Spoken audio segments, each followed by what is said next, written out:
दोस्तों, श्री कृष्ण और हनुमान जी जंगल में घूमने का विचार करते हैं। कृष्ण भगवान ने हनुमान जी से कहा, हनुमान, इस जंगल में बहुत सी रोचक बातें हैं, चलो हम इसे करीब से देखें। हनुमान जी ने सहर्ष स्वीकार किया और दोनों मिलकर जंगल में प्रवेश किए। जंगल बहुत घना और हरा भरा था। पक्षियों की चहचहाहट और जानवरों की आवाजों से पूरा जंगल गूंज रहा था। चलते चलते वे एक बड़ी नदी के किनारे पहुंचे। वहां उन्होंने देखा कि एक हिरण का बच्चा नदी पार करने की कोशिश कर रहा था, लेकिन तेज धारा के कारण वह डूबने वाला था। हनुमान जी ने तुरंत आगे बढ़कर अपने विशाल रूप में बच्चे को सुरक्षित बाहर निकाला। कृष्ण भगवान ने मुस्कुराते हुए कहा, हनुमान, तुम्हारी वीरता और दया की प्रशंसा कौन नहीं करता। तुम सचमुच अद्भुत हो। आगे बढ़ते हुए उन्होंने एक छोटे से गांव को देखा। गांव के लोग बहुत परेशान थे क्योंकि एक राक्षस गांव में उत्पात मचा रहा था।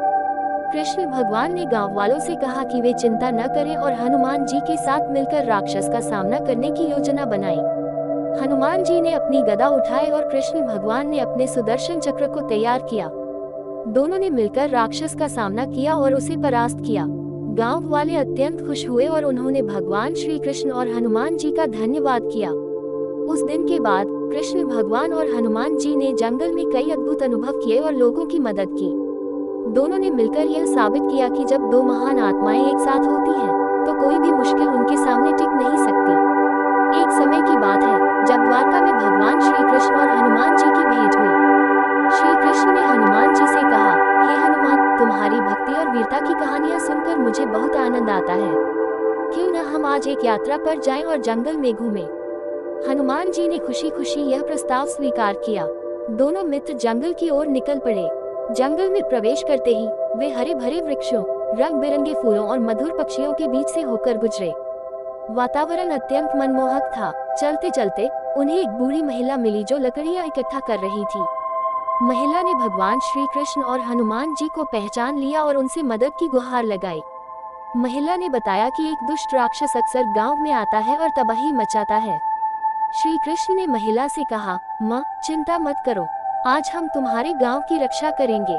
हनुमान जी ने अपने बलशाली रूप में आते ही उस दुष्ट राक्षस को चुनौती दी। राक्षस ने भीषण रूप धारण किया, लेकिन हनुमान जी ने अपनी गदा से उसे परास्त कर दिया। श्री कृष्ण ने राक्षस का अंत करते हुए अपने सुदर्शन चक्र का उपयोग किया और उसे हमेशा के लिए नष्ट कर दिया। गांव वालों ने भगवान श्री कृष्ण और हनुमान जी का स्वागत किया और उनकी बहादुरी और दया की प्रशंसा की। आगे बढ़ते हुए वे एक और चुनौतीपूर्ण स्थान पर पहुंचे। वहां एक विशाल नाग ने एक सुंदर झील को अपने कब्जे में ले रखा था। नाग के डर से कोई भी वहां पानी लेने नहीं आ सकता था। श्री कृष्ण ने हनुमान जी से कहा, हनुमान, ये नाग हमारी अगली परीक्षा है। हनुमान जी ने अपनी विशाल शक्ति का प्रयोग किया और नाग से भीषण युद्ध किया। अंततः नाग ने श्री कृष्ण और हनुमान जी के सम्मुख समर्पण कर दिया। श्री कृष्ण ने नाग को जीवन दान देते हुए कहा, अब तुम यहाँ किसी को भी परेशान नहीं करोगे।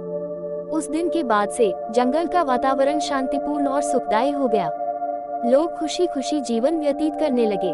भगवान श्री कृष्ण और हनुमान जी ने ये साबित कर दिया कि उनके साथ होने से हर मुश्किल आसान हो जाती है। इस प्रकार श्री कृष्ण और हनुमान जी की इस